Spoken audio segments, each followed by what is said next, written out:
El siguiente segmento tiene contenido o opinión. La entrevista en A Primera Hora. Analizamos los hechos del momento junto a sus protagonistas.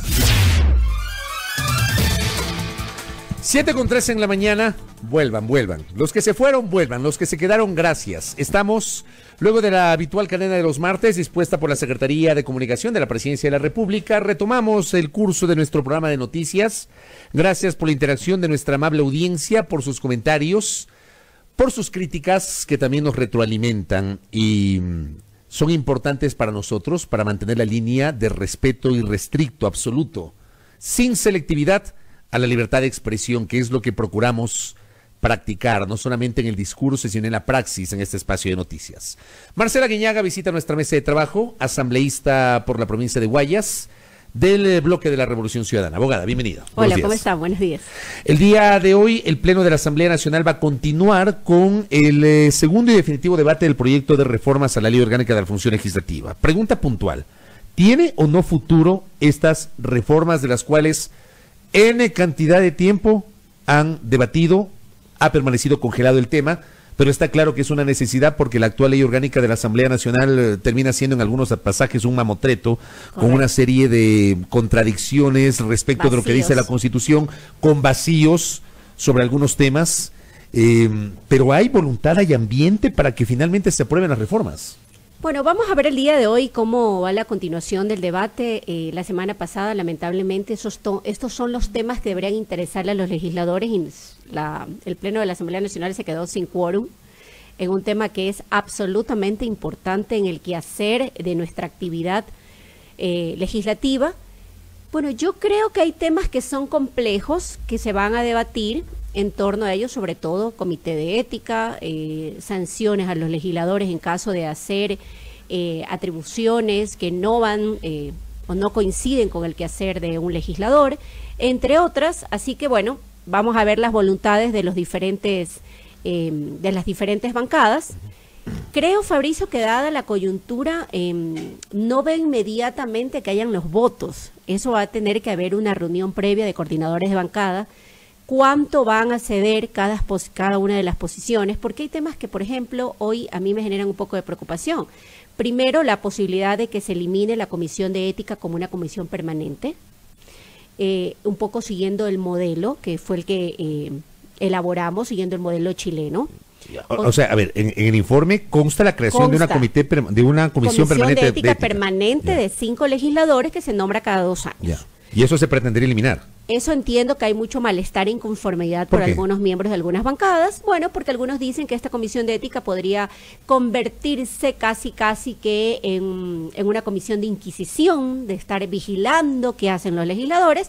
Es una mala comprensión de lo que significa la comisión de ética. Es un tema de transparencia. No solamente la comisión de ética va a buscar conocer de oficio denuncias que lleguen contra un legislador, sino que también va a ser las veces de verificar, transparentar cuánto ha trabajado un legislador, cuánto ha aportado, cuánto, por ejemplo, con qué sectores se reúne o no, de manera que pudiese haber en algún momento conflicto de intereses, entre otras cosas. Así que me parece que es un despropósito que no quisiera aprobarse esta comisión en forma permanente.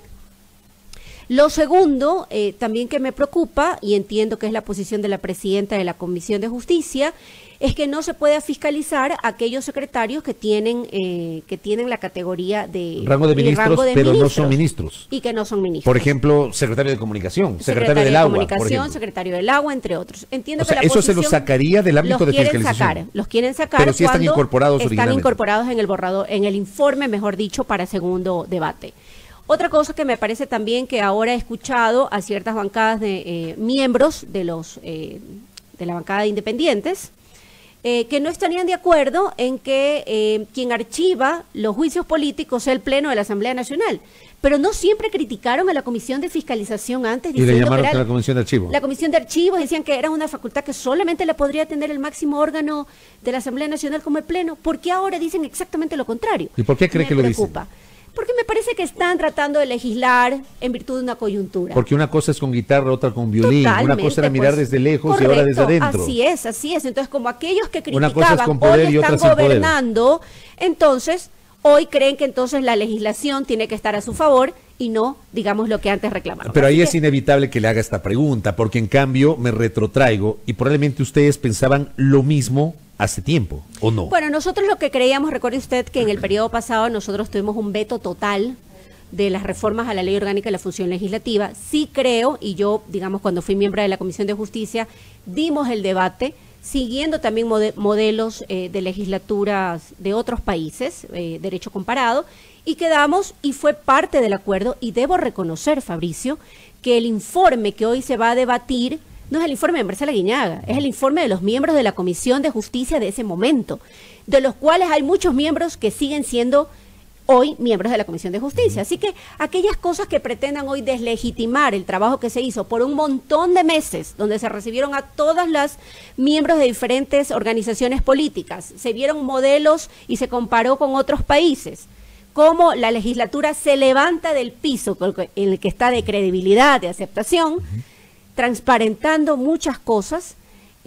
Bueno, hoy parecería ser que se lo pretende desmerecer. Así que sí pongo de manifiesto esto porque hoy comienza el debate. No creo que el debate termine hoy. Yo creo que van a haber algunos días de debate porque entendería que debería ser el interés de casi todos los legisladores intervenir. Y aparte de eso, poder consensuar el texto final de votación. Porque hoy por sí mismo Alianza País, el oficialismo, no tiene los votos luego de la crisis pues que está en la que está enfrascada. Dentro, digamos, las experiencias de los últimos años también han evidenciado la existencia de vacíos en la Ley Orgánica de la Función Legislativa. Correcto, formas de votación. Ejemplo, el tema de los diezmos. Correcto. Los diezmos no constan ni en la Constitución ni en la Ley Orgánica y de hecho Norma Vallejo fue destituida por una causal distinta, por tráfico, digamos, por gestión de cargos públicos. Correcto. Que está prohibido por la Constitución y por la ley. En el caso de Ana Galarza se manejó lo mismo y ayer el legislador Fabricio Villamar presentó una denuncia contra Karina Arteaga. Igual, ella ha sido denunciada ante la Fiscalía por diezmos, por personas que trabajaron en su despacho. Y por tráfico de Pero influencias. la denuncia en la Asamblea, en gestión documental de la Asamblea de Fabricio Villamar, tiene que ver con tráfico de influencias o gestión de cargos públicos. Este tema de los diezmos también se está considerando dentro de este proyecto. Consta en el texto ¿Qué es lo que del se incluye informe. ahí? Se incluye tomando y desarrollando, efectivamente las causales de destitución de un legislador están en la norma constitucional. Hay algunos legisladores que dicen que incluir una más sería pues absolutamente inconstitucional. Yo discrepo cuando desarrollamos una de las causales que dice realizar atribuciones que no son propias del quehacer de un legislador. Dentro de esas está el hecho de pedir emolumentos, dádivas, regalos, entre esos salarios a una u otra persona, no solamente a los que están a su cargo. Así que me parece que desarrollamos esa causal dentro del informe y es por eso que hoy consta que sería una de las causales de destitución, luego de pasar un proceso, evidentemente, como lo acabamos de decir, con una denuncia, otra vez mucho más claro, tendría que acoger la competencia para investigar la comisión de ética, ya no esta comisión que al fragor del calor del debate se constituye y de los intereses de las bancadas, sino una comisión de ética permanente que conocería la denuncia y pediría que esta denuncia tenga reconocimiento ante notario, de manera que sea mucho más formal y tenga al menos el 10% de firmas de otros miembros de la Asamblea Nacional. Así que son un procedimiento que se está haciendo y que consta hoy en el texto para el segundo debate. ¿A usted le escandaliza el tema de los diezmos, abogada Guiñaga? Mira, a mí me escandaliza cosas que parecería ser que se rumoran en los pasillos de la Asamblea Nacional y que no le causa el asombro a nadie. Como el hecho de parece que fuese una práctica totalmente común y que se ha normalizado. Es una práctica horrorosa que un legislador, en vez de tener el equipo para que trabaje como legislador, pretenda poner a personas que no cumplen en el perfil y con ello, por supuesto, pretenda extorsionarlos o quitarles su salario. Es una práctica absolutamente reñida con la moral. Lo siguiente que me llama la atención y que son los rumores de pasillo de la Asamblea, el hecho de que legisladores tienen cuotas de poder en hospitales, en instituciones, en embajadas, en consulados, y a nadie le llama la atención. Hubo una publicación del portal La Historia respecto de lo que está pasando en el sector salud en las provincias de Manabí y de Los Ríos, mencionando nombres de legisladores que supuestamente tendrían cuotas de poder allí. Es una publicación, no lo digo yo, es una publicación que lo generó el portal La Historia y el periodista Marlon Puertas. Mire, es una práctica que debería rechazarse en cualquier poder legislativo. Pero esto no debía haber sido materia de una investigación interna de la Asamblea. Absolutamente. Porque el legislador no puede tener cuotas de poder, pues. No puede. Está prohibido pues, en la Constitución. No debe y no puede. Pero al parecer hoy es así como se compran los votos, porque a mí me parece que pasa por una compra de votos, digamos las cosas como son, y utilicemos los términos adecuados, compra de votos a fin de conseguir que se apoye o no un texto legislativo, se apoye o no una posición, se niegue o no se dé paso a un juicio político, entre otras. Sí, hoy la Asamblea Nacional lamentablemente está en esa posición. Las investigaciones no avanzan ni internamente, ni en la Fiscalía tampoco, porque el día de ayer vi en un medio de comunicación televisivo que salen una cantidad de investigaciones en la que están varios legisladores que no ha avanzado absolutamente Fabricio nada, Villamor me dijo, una diligencia. Me dijo la semana pasada, el viernes que estuvo acá, que las investigaciones de la denuncia que él presentó una denuncia con base en lo que denominan los abogados la noticia criminis. Sí, una noticia criminal. Alguien te hizo saber que había el cometimiento de un delito. Y presentó un pedido de investigación sobre, me parece que 17 o 19 legisladores, y me dijo el día viernes aquí, nos dijo que no había avanzado nada. Pero no ha avanzado ni una diligencia, nada, con lo cual te denota que efectivamente la justicia sigue siendo selectiva en nuestro país. Correcto. Para cerrar este tema de la ley orgánica, antes las reformas a la ley orgánica de la función legislativa, Congreso Nacional primero, Asamblea Nacional después, no precisaban el veto del Ejecutivo, ni parcial ni total. Correcto. Yo recuerdo y hago un ejercicio de memoria porque el entonces presidente Rafael Correa planteó una consulta ante la Corte Constitucional y la Corte Constitucional determinó que esa ley también tenía que ser susceptible del colegislador. Que la facultad de veto la facultad de veto del colegislador no estaba limitada a la función legislativa. Exactamente. Ese es el pronunciamiento de la Corte. Ahora, ¿ese fue un error o no? ¿O estaba bien? Bueno, yo creo que eso deberíamos debatirlo ya en un tema mucho más profundo de reformas a la ¿Sabe por qué le hago esta pregunta? Porque tanto Rafael Correa en su momento como Lenín Moreno después, los dos generaron vetos totales sobre reformas a la ley orgánica de la función legislativa en su momento. Sí, los dos. Es más, recuerde usted que en este nuevo periodo legislativo, en el 2017, llegó el veto total del presidente Moreno a las reformas de la ley orgánica de la función legislativa. Evidentemente eso pone en un desequilibrio la balanza de estas dos funciones. Sí creo que debemos ir hacia un debate profundo de ser necesario reformar la Constitución, porque en este caso muy específico es una ley que podría tener, sí, digamos, un ámbito un poco más amplio cuando se trata de la fiscalización al Ejecutivo, que es lo que normalmente los gobiernos de turno tratan de cubrir, ¿verdad? Tomar reparos a fin de que sus ministros pues no caigan en forma de dominó cuando hay estos conflictos políticos de gobernabilidad entre ambas funciones del Estado. Me parecería ser que por ahí habría que buscar una línea pues que respete las competencias de ambas funciones, pero al mismo tiempo hoy demanda la función legislativa cambios estructurales y profundos en su norma. Así que esperemos, en este caso no solamente que exista la voluntad política de los legisladores, sino también que no podamos estar ante un veto total que genere incomodidades a la función legislativa. Claro, y sería terrible un veto total. Otra vez, por tercera vez en los últimos espantoso. 12 años sería terrible. En los últimos 12 años. Ahora sí, para cerrar este tema, y a propósito de una inquietud que recibí, ¿cómo regulamos el tema de los contratos de asesores y asistentes en los despachos legislativos? Digo, esto lo ato al tema de los diezmos, porque también es un secreto a voces y se lo comenta mucho, que hay, por ejemplo, legisladores que contratan personal, pero que como no timbran, sino que firman las hojas de asistencia avaladas por el legislador, hay gente que no va a trabajar, o hay gente que se queda en la provincia, los despachos permanecen cerrados. ¿Cómo regulamos eso? Bueno, es un tema de control. Hay ya decisiones que ha tomado el Consejo de Administración Legislativa, no solamente en este periodo, sino en el periodo anterior. Y sí debo dejar claro que uno de los temas que han venido reclamando los legisladores es su libertad de seleccionar a su equipo, cosa que me parece absolutamente legítimo. Pues está bien. Sí, que esto no quiera decir que si usted requiere un asesor para hacer leyes, yo me imagino que tiene que ser alguien que tenga un perfil jurídico, que lo ayude a hacer sus discursos, sus intervenciones, que revisen las normas que se están elaborando o digamos que se están procesando en alguna comisión. Esto no sucede y ahí es cuando tú ves y cruzas la información con el trabajo del legislador. Hay legisladores que más allá de que nunca aparecen en las comisiones, aparecen solo en los corredores para hacer el show, no son capaces de aportar media letra en el quehacer legislativo. Eso también debe ser parte yo conozco algunos. Yo conozco más de uno.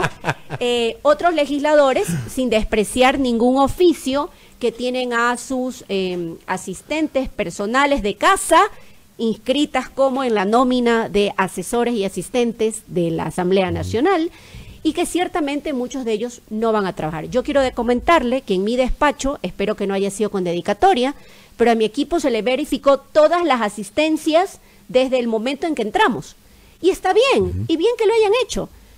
Y me parece que esto debería ser, digamos, un tema de control a todo nivel. Pero es un tema de control, Fabricio, al fin del día, y no de una reforma legislativa. Correcto. Pasemos a otro tema.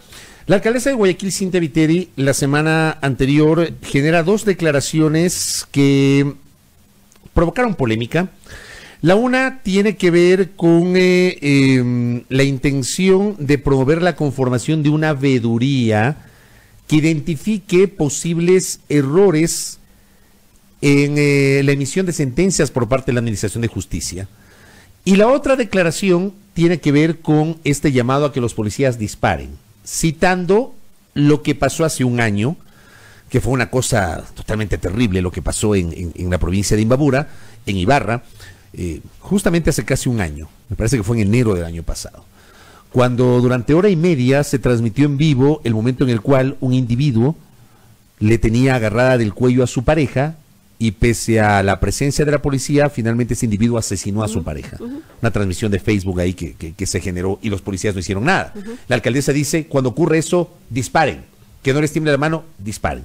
Esas dos declaraciones de Cintia Viteri, ¿qué reacción le merece a usted? Y le pregunto por su condición de abogada y por expresidenta de la Comisión de Justicia. Bueno, yo tengo algunas preocupaciones. Primero, todos los ciudadanos, todos en términos generales, estamos hartos de la inseguridad, estamos hartos de que nos asalten, de que haya impunidad y que al fin del día nuestras vidas y las de nuestros familiares están en riesgo. El tema estructural del problema de la inseguridad no se resuelve con declaraciones apasionadas, no se resuelve con pretender aquellos que no les interesa el debido proceso ni las garantías constitucionales y que se acostumbraron en este país a ser más gritones que nadie. Así no se resuelven los temas de inseguridad. Lo que sí me causa sorpresa, primero, es que aquellos que criticaron la supuesta metida de mano en la justicia, hoy hablan de poner y casi que constituir veedores para el Poder Judicial, tratando de presionar a jueces, a fiscales, cuando la vía legal para denunciar una mala actuación de un funcionario judicial es absolutamente existente y está en el Código Orgánico de la Función Judicial. Por lo tanto, mi rechazo y mi solidaridad con la función judicial, que debería de antemano Nacional de Justicia rechazar este tipo de declaraciones atontadas por demás, y que por supuestamente me extraña que vengan de una persona que fue legisladora y que de paso es profesional del derecho. Lo siguiente es, en esta lógica que se dice a los policías disparen, yo creo que todos fuimos y pudimos evidenciar la mala actuación de la fuerza pública en su momento cuando tenía que resguardar la víctima la vida de la víctima, o sea, que en este caso era Diana. Ellos claro tenían facultades. Está claro que podían hacerlo, ¿o no? Tienen facultades legales para disparar. Eso se llama legítima defensa, no solamente personal, sino de la víctima que pudiese estar en riesgo. Hay todas las condiciones en el Código Orgánico Integral Penal para que puedan actuar en ese sentido. Pero no solamente se trata si los policías pueden actuar, porque hoy hay las herramientas para que sí lo hagan. También es el hecho de saber, ¿los policías están siendo capacitados? ¿Les están cobrando o no las balas a los policías? ¿Están realmente entrenados para una actuación de esas circunstancias? ¿Cómo se puede entender que en ese hecho, en el femicidio de Ibarra, no actuó la policía? No actuó porque no tienen claro su papel, porque no se sentían preparados, porque no sabían qué hacer, por temor. Porque debieron haber disparado. Es un error en la cadena de mando. Evidentemente alguien no dio la orden ahí y dejó de hacer su trabajo arriesgando y poniendo y perdiendo la vida de una mujer que estaba siendo victimada por su agresor. Está claro que pudieron haber disparado. Absolutamente. Debieron haber disparado. Tienen normas constitucionales y legales que los respaldan. Ahora bien, es en ese mismo contexto, no podemos dejar de decir que mi rechazo a que se diga que en 10 años se constituyeron y se hicieron leyes pro-delincuenciales. Miente la alcaldesa de Guayaquil, absolutamente, porque en este país el Código Orgánico Integral Penal, que hoy critican muchos académicos y juristas y profesionales del derecho, se volvió mucho más punitivista. ¿A qué me refiero? Hoy en el Ecuador se sancionan las penas en forma acumulada. No es lo mismo que usted robe, mate y viole, porque hoy puede tener penas de hasta 40 años, cosa que no sucedía en el pasado. Por lo tanto, sí creo que el sistema siempre puede ser perfectible, siempre se puede mejorar, pero mi rechazo es decir que se han constituido leyes prodelincuenciales. Y es así que podemos ver indicadores de hoy, como la inseguridad aumenta, Fabricio, porque va de la mano de las condiciones económicas de un país. No solamente pasa en Ecuador, pasa en el mundo entero. Nadie ha resuelto los temas de inseguridad con este tipo de declaraciones, donde vayamos los ciudadanos a portar armas y entonces la violencia se dispare a todo y en todo escenario social. Así no lo vamos a resolver. Vamos a resolver cuando haya menos desigualdad en este país, cuando hayan más oportunidades, porque al fin del día, lamentablemente, los que asaltan, los que roban, los que terminan en las cárceles, suelen ser los hijos de las madres más pobres de nuestro país. Usted está en desacuerdo porque a partir de los hechos de violencia recientes, así es. Lo que pasó, por ejemplo, hace pocos días, muy cerca de acá, en la avenida Amazonas, con el asesinato de una señora, de una voluntaria, fue una cosa que generó mucha indignación y empezó otra vez a reactivarse el debate en torno al libre porte de armas en el Ecuador. ¿Eso para usted no debería ser materia de discusión? Eso no debería ser materia de discusión. Las estadísticas demuestran que al haber controlado el porte de armas en el país, la tasa de homicidio en el Ecuador bajó sustantivamente. Por lo tanto, a mí me genera mucha preocupación esos discursos de extrema derecha que lo único que van a abonar es mayor violencia entre los ecuatorianos. Y lo segundo que debo decir es que el cometimiento de delitos, no es que lo digo yo, están las estadísticas dentro de la función judicial, el cometimiento de delitos por parte de extranjeros, entiéndase entre ellos de todo tipo de nacionalidad, incluidos los venezolanos, incluidos venezolanos. Y no todos los venezolanos. Y no todos los venezolanos. No llega al 2%, Fabricio. La mayor tasa de procesados y sentenciados son ecuatorianos. El 98% son los que están hoy privados de libertad y están pagando una pena en nuestros centros de rehabilitación. Por lo tanto, incentivar a la xenofobia creo que no nos conduce a ningún lado, más aún cuando nosotros somos un país donde tenemos, cada uno de nosotros en nuestras familias tenemos un hermano migrante. Correcto. Abogada, gracias por el tiempo. A ustedes, por la muchas gentileza. gracias. Buen día. Pronunciamientos de Marcela Guiñaga sobre los temas legislativos, el trámite del proyecto de reformas a la Ley Orgánica de la Asamblea Nacional. No sabemos si va a haber votos, va a tomar algunos días, dice Marcela Guiñaga, de debate, pero por ahora no sabemos si habrá votos para su aprobación de una reforma que necesita, obviamente, ser aprobada por parte de la legislatura, y también sus críticas respecto de los últimos pronunciamientos de la alcaldesa de Guayaquil, Cintia Viteri, sobre los temas de la seguridad. Gracias a nuestra invitada, 7 de la mañana, 35 minutos.